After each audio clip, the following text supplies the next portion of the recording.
Don't eat that. Your food has been spiked, the little voice echoed in the restaurant. In the underworld of Busan, Jimpun is a man who fears nothing except the ghost in his soup. He had survived 3 assassinations and a decade of gang wars, but today his death was served on a silver platter, smelling of ginger and garlic. He raised his chopsticks, the poison an inch from his lips, when a small, trembling finger pointed at his bowl. "Don't eat that," a child's voice pierced the silence. "It smells like the bitter sleep." In that moment, the most powerful man in Korea was saved by a girl who wasn't even supposed to be in the room. The scene opens in the Amber Palace, a secluded restaurant. We meet Jimpun, whose tattoos tell the story of a violent rise to power. He is lonely despite his guards. Enter Victoria, the talented chef, and her daughter Isabella. The introduction establishes the contrast, the cold, calculated world of the Mafia versus the vibrant, sensory, and warm world of the mother and daughter. When Isabella detects the bitter sleep, a rare toxin, the tension snaps, and the trajectory of Jimpun's life changes forever. Hello family, before we continue, where are you watching from? Drop it in the comments and stay tuned till the end of this video. Also, subscribe to this channel. Now let's dive into the story. The air in the private dining room of the Amber Palace was thick with the scent of star anise and roasted duck, a fragrance that usually commanded respect. Jimpun, the undisputed head of the Osul Syndicate, sat alone at a table carved from a single slab of obsidian. His neck tattoos, a sprawling map of dragons and thorns, peeked above the collar of his silk shirt. He was a man who lived in the silence between heartbeats, a man who had forgotten the taste of food that didn't come with the aftertaste of paranoia. Across the room, the kitchen door swung open. Victoria, a tall woman with the grace of a gazelle and eyes that had seen the harshness of 2 continents, approached with a tray. Beside her, clutching the hem of her mother's apron, was Isabella. The girl was a striking vision. Her dark, voluminous afro framed a face of intense concentration, and her white sleeveless dress stood out like a beacon of purity in the dimly lit, gold-trimmed room. Victoria placed a bowl of jajampong, a spicy seafood noodle soup, in front of the boss. The steam rose in swirling ribbons, carrying the deep, briny aroma of the sea. Jimpun picked up his heavy silver chopsticks. He hadn't eaten in 18 hours. His body was a coiled spring of hunger and fatigue. As he lowered the chopsticks toward a succulent piece of squid, a sharp, high-pitched cry shattered the silence. "Stop, don't touch it." Isabella's finger was outstretched, trembling but pointed directly at the bowl. Jimpun's hand froze midair. His 2 bodyguards, stationed like gargoyles by the door, reached instinctively for their holsters. "Isabella, what are you doing?" Victoria gasped, her face draining of color. She reached for her daughter, but the girl stepped forward, her eyes locked onto Jimpun's. "It smells like the bitter sleep, Mama," Isabella whispered, her voice echoing in the sudden stillness. "The flower that doesn't belong in the garden. It's in the soup." Jimpun looked at the girl. Most people couldn't hold his gaze for more than a second, but Isabella didn't blink. He saw no malice in her, only a raw, terrified urgency. He looked down at the soup. To his eyes, it was perfect. To his nose, it was delicious. But he had survived this long by trusting the anomalies. "The bitter sleep." Jimpun's voice was a low, gravelly rumble. "The white oleander," Victoria whispered, her hands shaking as she realized what her daughter was sensing. "It has a faint, bitter almond scent when heated. It's lethal." Jimpun didn't call for his tasters. He didn't yell. He simply took a piece of the pork from the bowl and tossed it toward a stray tabby cat that often lingered by the restaurant's terrace door. The cat hungrily snatched the meat. Within 30 seconds, the animal began to stagger. Its legs buckled, its breathing became labored, and it collapsed into a silent, permanent sleep. The silence that followed was deafening. Jimpun's guards moved to intercept the kitchen staff, but Jimpun kept his eyes on the little girl. The realization hit him like a physical blow. Someone in his inner circle had bribed the kitchen, and this child, this tiny Afro-Korean girl with no stake in his war, had just saved his life. "Who prepared this, Victoria?" Jimpun asked, his voice deathly calm. "My new sous chef, Mingkai," she stammered, pulling Isabella close to her chest. "He said he would plate it for you to save me time." Jimpun stood up, his massive frame casting a shadow over the table. He walked toward Isabella. Victoria flinched, but the girl stood her ground. Jimpun knelt, his tattooed knees hitting the floor, bringing him eye level with the child. "You have a very special gift, little one," he said, reaching out a hand, then hesitating, realizing his hands were stained with a history she shouldn't know. "You saw the shadow I couldn't see." Suddenly, the restaurant's front windows shattered. A black SUV roared past, a hail of gunfire shredding the silk curtains. Jimpun reacted with the speed of a predator, lunging forward to tackle Victoria and Isabella to the floor, shielding them with his own body as the world outside erupted into chaos. The bitter sleep was only the beginning. The war for the Osul syndicate had officially arrived at their doorstep. The drive to the Siorak Mountains was a blur of high-speed turns and the rhythmic thrum of armored tires. Inside the modified luxury van, the atmosphere was suffocatingly tense. Isabella was tucked under her mother's arm, her large eyes watching the way the city lights faded into the dark silhouettes of the forest. Jimpun sat opposite them, his phone glowing as he barked orders in a language Victoria didn't fully understand, though the tone of search and destroy was universal. "You shouldn't have brought us," Victoria said, her voice trembling but firm. "We are civilians. We have nothing to do with your business." Jimpun looked up from his screen. The overhead light caught the jagged scar on his jaw. The moment that girl pointed her finger, she became a target. "Quan Ho, my second-in-command, doesn't leave loose ends. He knows someone stopped the poison. If he finds out it was a child, he'll use her to get to me, or he'll kill her just to prove a point." Isabella looked at Jimpun's arm, where a fresh graze from a glass shard was bleeding onto his sleeve. Without a word, she reached into her small backpack, pulled out a bright pink bandage with cartoon characters on it, and leaned forward. "You're hurt, Mr. Boss," she said softly. Jimpun stared at the pink bandage, then at his own blood. His guards watched in stunned silence. No one touched the boss without permission, but Jimpun slowly extended his arm. He watched as the small girl carefully applied the bandage over his tattoo. For the first time in 20 years, the cold knot in his chest loosened just a fraction. They arrived at the fortress, a sprawling estate of glass and stone built into the side of a cliff. It was a place of sterile beauty and terrifying security. As they entered, Jimpun turned to his head of security, a man named Sangdi. "Clear the east wing. It belongs to the lady and the child. No one enters without my personal seal." And Sangdi, "Yes, boss." "Find Minkai. I want to know who paid him before you erase him." The following days were a strange adjustment. Victoria was given a state-of-the-art kitchen, though she felt like a prisoner in a golden cage. Isabella, however, treated the fortress like a kingdom of curiosities. She wandered the halls, her keen nose catching the scent of expensive floor wax, gun oil, and the underlying smell of old, hidden dampness in the stone walls. Jimpun found himself watching them through the security feeds. He watched Victoria cook with a passion that made him realize he had been eating merely to survive, never to enjoy. He watched Isabella dance in the courtyard, her afro bouncing as she chased butterflies. He was a man who lived in a world of gray and red. They were bringing colors he didn't have names for. One evening, he joined them for dinner in the East Wing.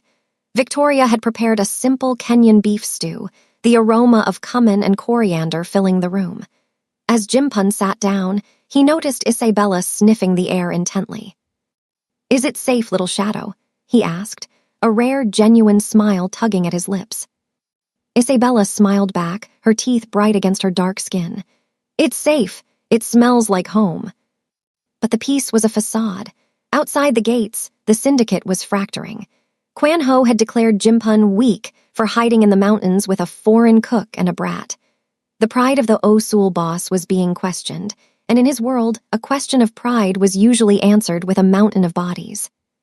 By the second week at the estate, the dynamic had shifted.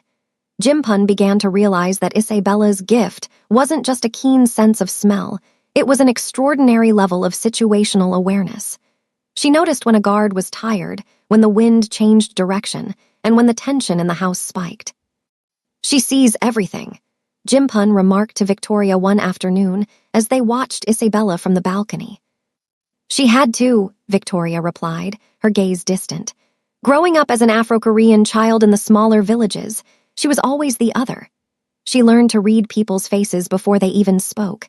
She learned to smell hostility before it turned into a shove or a stone. Her gift is a survival mechanism, Mr. Pun. Jim Pun felt a pang of something he recognized as guilt, a foreign emotion. He had built his empire on the same principle, survival. He decided then that he would not just protect her, he would teach her. He began inviting Isabella into his study, a room filled with ancient maps and hidden safes. He didn't show her weapons. Instead, he showed her the game of stones, Baddock. In this game, Little Shadow, you don't win by killing the enemy, Jim Pun explained, placing a black stone on the wooden board. You win by surrounding them, by making their world so small they have nowhere left to move. Isabella picked up a white stone, her brow furrowed. She didn't place it randomly. She placed it right next to his, a move of surprising aggression. But if I stay close to you, she whispered, you can't surround me without hitting yourself. Jim Pun froze. The logic was flawless. He laughed, a deep, booming sound that caused the guards in the hallway to jump. He was starting to love this child as if she were his own blood. However, the warmth was interrupted by Sangdi entering the room, his face grim. He handed Jim Pun a tablet. The screen showed a video message from Quan Ho. The traitor was standing in the middle of the Amber Palace, Victoria's restaurant. He was holding a torch. You've gone soft, boss, Quan Ho's voice sneered through the speakers. Hiding behind a little girl's skirt. If you don't come down from that mountain and face the council by tomorrow night, I'll burn every memory of your new family to the ground, starting with this kitchen. With a flick of his wrist, Quan Ho dropped the torch. The screen filled with orange flames. Victoria, who had entered the room to bring tea, let out a strangled cry and dropped the tray. The porcelain shattered, the sound of her life's work breaking into pieces. Isabella ran to her mother, her eyes wide with a mixture of sorrow and a new, burning anger. Jim Pun stood up, his face reverting to the mask of the Mafia boss. The little shadow had taught him that life was worth living, but now he had to show the world why he was the man who ruled the shadows in the first place. Victoria, Jim Pun said, his voice like cracking ice. Pack only what you need. We aren't hiding anymore. We are going to take back your kitchen, and I am going to end this. Isabella looked up at him. Are you going to use the bitter sleep on them? Jim Pun knelt one last time, brushing a stray coil of hair from her forehead. No, little shadow. I'm going to use the light you brought into this house. I'm going to make their world very, very small. The descent from the Siorak Mountains was not a retreat. It was a deployment. Jim Pun sat in the back of the armored SUV, his eyes fixed on the rolling fog. Beside him, Victoria was silent, her knuckles white as she gripped her daughter's hand. Isabella, however, was strangely calm. She was tracing the patterns of the tattoos on Jim Pun's hand, which rested on the seat between them. When we get to the city, Jim Pun said, his voice dropping to a protective whisper, you will stay at the safe house in the Blue District. It is a bunker beneath a flower shop. The scent of 1,000 lilies will mask everything. Not even Quan Ho's best hounds will find you. As they reached the outskirts of Busan, the atmosphere shifted.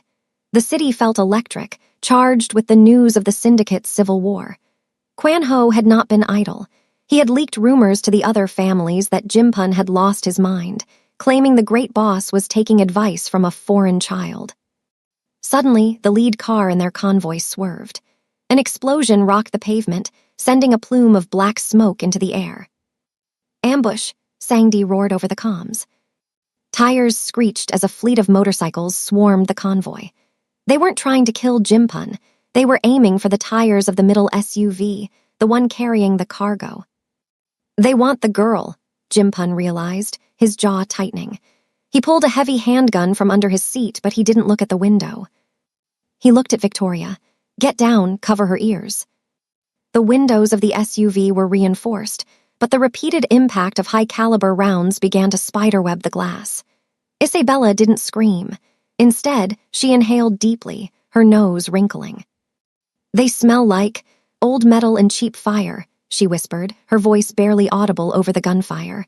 But there's something else, gasoline leaking nearby. Jim Pun glanced at the monitor. Isabella was right. One of the motorcycles had slid out, and its fuel tank was venting directly near the SUV's rear. Sangdi, sharp left now, use the spark, Jim Pun commanded. The driver slammed the vehicle into a drift. The metal rims scraped the asphalt, throwing a shower of sparks into the leaking fuel. A wall of fire erupted, cutting off the motorcyclists and creating a temporary barrier of heat and smoke. In the confusion, Jimpun's driver veered into a narrow alleyway, disappearing into the labyrinth of the city's industrial sector. They reached the flower shop, the lilac gate, minutes later. As the heavy steel doors of the underground bunker hissed shut, Victoria finally collapsed onto a chair, her breath coming in ragged gasps. "He won't stop," she sobbed. "Jimpun, he's obsessed with her now. She's the only witness to his failure." Jimpun looked at Isabella, who was calmly smelling a bunch of freesias on a table, as if they hadn't just escaped a furnace. "He's not obsessed with her," Jimpun corrected.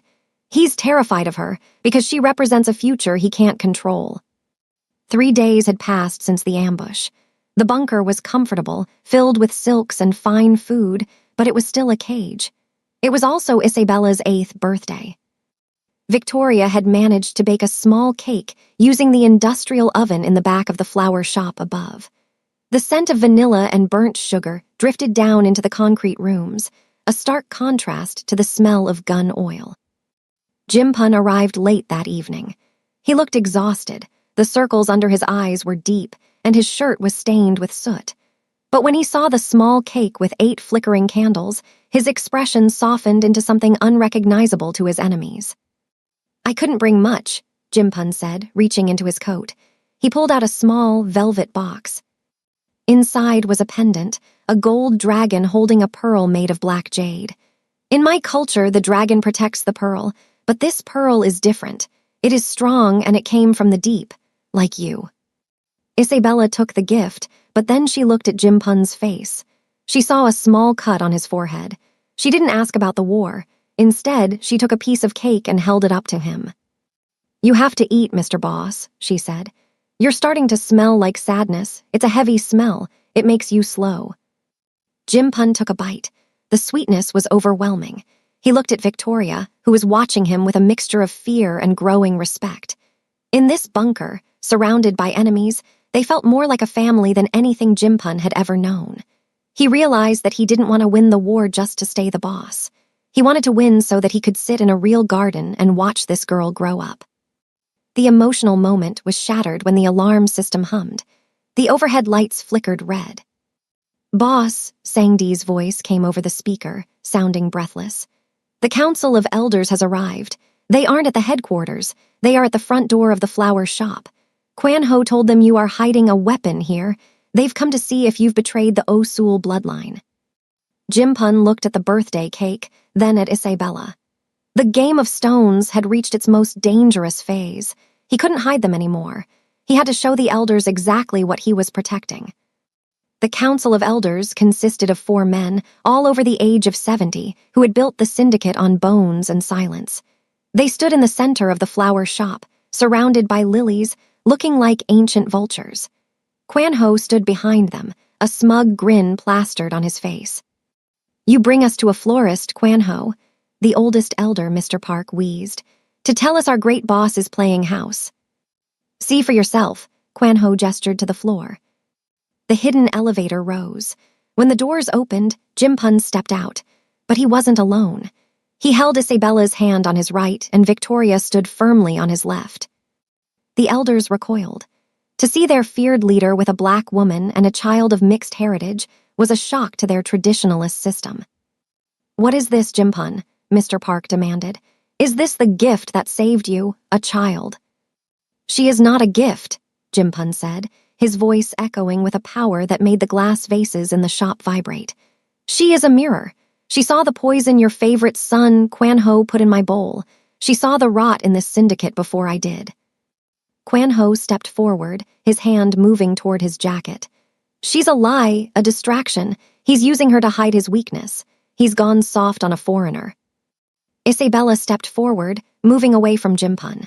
She walked right up to the elders. The guards moved to stop her, but Jimpun's hand twitched, a silent warning that any move against her would result in immediate death. Isabella stopped in front of Mr. Park. She tilted her head, sniffing the air around him. "You," she said, pointing at the elder, You have a medicine in your pocket. It smells like dry earth. But the man behind you, his sleeves smell like the same bitter sleep from the restaurant. The room went cold. Everyone looked at Kwan Ho's assistant, who was standing directly behind Mr. Park. She's lying, Kwan Ho screamed. Check his pockets, Jimpun commanded. Sangdi moved like lightning. He tackled the assistant and pulled out a small glass vial. He handed it to Mr. Park. The old man opened it, his eyes widening as the faint scent of bitter almonds reached his nose. Kwan Ho hadn't just tried to kill Jimpun. He had been preparing to poison the elders as well, to take total control. Kwan Ho, Mr. Park whispered, his voice trembling with rage. You used a child's presence to hide your own treason. Realizing he was trapped, Kwan Ho didn't surrender. He pulled his weapon and fired. Jimpun threw himself in front of Isabella, taking a bullet to the shoulder as the flower shop erupted into a chaotic gunfight. Get them out, Jimpun roared to Sangdi.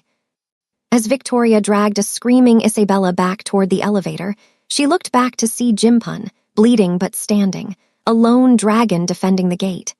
The betrayal was exposed, but the war was now a bloodbath, and the flower shop was burning. The hospital was a stark white contrast to the blood-soaked chaos of the flower shop. Jimpun lay in a private, heavily guarded room, a bandage stark against his shoulder. The bullet had grazed bone, but missed anything vital. Victoria and Isabella sat by his bedside. The fear still etched on Victoria's face, but Isabella was calm, her hand gently holding Jimpun's uninjured one. You took a bullet for her, Victoria whispered, her voice laced with an emotion Jimpun couldn't quite decipher. Why? Jimpun looked at Isabella. Because she deserves a world where she doesn't have to smell death in every meal, because she showed me what I had lost. Suddenly, the door opened, and Mr. Park, the oldest of the elders, walked in, his face solemn. Behind him were the remaining elders, their expressions a mix of awe and grim determination. Kwan Ho had been eliminated in the shootout, but the syndicate was in turmoil. Jimpun, Mr. Park began, his voice gravelly. You saved us from a serpent in our own garden. Your leadership is unquestioned. He paused, looking at Isabella. However, the presence of the child and her mother has caused an unconventional situation. She is my family now, Jimpun stated, his voice firm despite the pain in his shoulder. Mr. Park sighed. The Osul Syndicate has rules, traditions. You cannot lead us with this new distraction. You must choose, Jimpun. You either remain the boss and sever all ties to them, allowing us to ensure their safety in our own way, far from here, or you step down and walk away from everything. The power, the protection, the wealth that is intertwined with the Osul name. Victoria's breath hitched. To ensure their safety, with the syndicate meant Isabella would likely disappear into a witness protection program, constantly running, never truly free. Jimpun, stripped of his power, would be vulnerable, a target for every rival he had ever crossed. It was a choice between two kinds of death. Isabella, sensing the heavy silence, looked at Jimpun. What will you choose, Mr. Boss? She asked, her eyes wide and innocent. The cold stones or the warm cake? Jimpun looked at the elders, their faces unyielding. He looked at Victoria, her eyes pleading. Then he looked at Isabella, whose small hand in his felt like the anchor to a world he never knew he wanted. He thought of the scent of vanilla from her birthday cake, the fierce protectiveness he felt when he saw her dancing, the simple honesty in her voice. He had spent his life accumulating power, only to realize he had been utterly alone. I choose the warm cake, Jimpun said, his voice ringing with a conviction that silenced the room. I choose my family. The elders were stunned. Never in the history of the Osul Syndicate had a boss willingly relinquished his power. Mr. Park, after a long moment, nodded slowly. Then it is done. You are no longer the boss, Jimpun. The Osul will find a new leader. But your life and theirs will be untouched by the syndicate. You will be free, but you will be on your own. Jimpun looked at Victoria. We will not be on our own, he said, a genuine smile spreading across his face. We will start anew. Stepping away from the syndicate meant a drastic change. Jimpun was no longer the untouchable boss. His assets were frozen, his connections severed. He kept only the wealth he had moved into legitimate businesses over the years, a fraction of his empire, but still more than enough to rebuild a life. The true challenge was dismantling the remnants of Quan Ho's influence and securing their future without syndicate muscle. Jimpun, Victoria, and Isabella moved to a modest, but beautifully renovated, apartment above a quiet cafe in a less prominent district of Busan. The cafe was the first step of Jimpun's new legacy. He used his deep understanding of logistics and his meticulous nature, once applied to illegal operations, to streamline coffee bean imports and refine baking techniques. Isabella, no longer under threat, began attending a local international school. Her unique ability, once a burden, became a playful curiosity. She'd tell Victoria if a classmate's lunch tasted like too much sadness, a lack of seasoning, or if a flower in the cafe had been overwatered. It smells sleepy. Jimpun, meanwhile, wasn't idle. He knew the syndicate's deep corruption ran deeper than Quan Ho. Instead of using violence, he used the vast network of information he had cultivated for decades. He began anonymously leaking meticulously gathered evidence of the elders' money laundering, illegal land acquisitions, and various illicit activities to a network of independent journalists and prosecutors he had always kept under surveillance. "You're playing a different game now," Victoria observed one evening, watching him sift through documents, not weapons. "The game of stones is still the same," Jimpun replied, marking a complex financial diagram with a red pen. "You surround them. You make their world so small they have nowhere to move. But this time the stones are facts and the board is the law." The cleansing was slow but devastating. One by one, the elders were exposed, their criminal empires crumbling under the weight of irrefutable evidence. Scandals rocked the underworld, forcing the Osul syndicate to reform or face complete annihilation by law enforcement. The old ways were dying, not with a bang, but with the quiet click of handcuffs and the rustle of court documents. The cafe became a thriving success. Jimpun, now wearing tailored suits instead of silk shirts, was known only as Mr. Jin, the quiet, efficient owner who served the best coffee in Busan. Victoria, free to create, expanded the menu with her unique Afro-Korean fusion cuisine, drawing customers from all over the city. One afternoon, Jimpun stood behind the counter, grinding coffee beans, the rich aroma filling the air. Isabella, home from school, was carefully arranging a vase of lilies, her favorite, on a table. She giggled, pointing at a customer who was accidentally putting sugar in his salt shaker. The innocent joy was a stark contrast to the life Jimpun had left behind. He had found peace, not in power, but in presence. Years passed. The cafe, now named the Amber Lily in a subtle nod to their past, flourished. It wasn't just a business. It was a community hub, a place where the scent of freshly baked pastries mingled with the laughter of children and the murmur of contented conversations. Jimpun, once the feared Mafia boss, was now a respected entrepreneur, his past a ghost story whispered by a few, but never fully believed. His tattoos, once symbols of intimidation, were now simply part of his character, softened by time and the warmth of a life truly lived. Isabella grew into a vibrant young woman. Her gift, rather than fatting, had refined itself. She pursued a degree in food science, her unique sensory perception making her an invaluable asset to a culinary research lab, where she worked on developing natural flavor enhancers and detecting food contaminants. She always insisted her mother's cooking was the purest she'd ever encountered. Victoria, radiant and confident, became a renowned chef. Her restaurant adjacent to the Amber Lily, winning accolades for its innovative Afro-Korean cuisine. She had found her own success, building a bridge between two cultures through the universal language of food.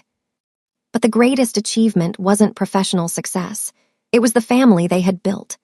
Jimpun had officially adopted Isabella, and she proudly bore his family name. He walked her to school, attended her parent-teacher conferences, and coached her on her baduk games, always letting her win just enough to keep her challenged. He watched with quiet pride as she navigated the world with a confidence he had only dreamed of possessing. One warm spring evening, the Amber Lily was bustling. Jimpun stood watching Isabella, now 22, laughing with a group of friends. She was pointing at a plate of pastries, undoubtedly analyzing their hidden notes. He caught Victoria's eye across the room, and she smiled, a knowing, loving smile. Later, as the cafe emptied, Jimpun approached Isabella. "The old elders," he said quietly, "they are all gone. The Osul syndicate, it disbanded entirely. The new generation chose legitimacy over the old ways. Isabella looked at him, her eyes wise beyond her years. You surrounded them, Appa, she said, using the Korean word for father. Not with darkness, but with light. You showed them a different path. Jimpun's heart swelled. He reached out and gently touched the black jade pendant she still wore around her neck. You were always the pearl, little shadow, he murmured, and you led me to the light. The story ends with a final, poignant scene. Jimpun, Victoria, and Isabella sitting together at a small table in the Amber Lily, sharing a freshly baked cake. The scent of vanilla and warmth filled the air, the bitter sleep of the past long gone, replaced by the sweet aroma of family, love, and a future built on genuine connection. Their lives, once tangled in the shadows of the underworld, had blossomed into a testament to love, choice, and the enduring power of a single, brave voice. The end.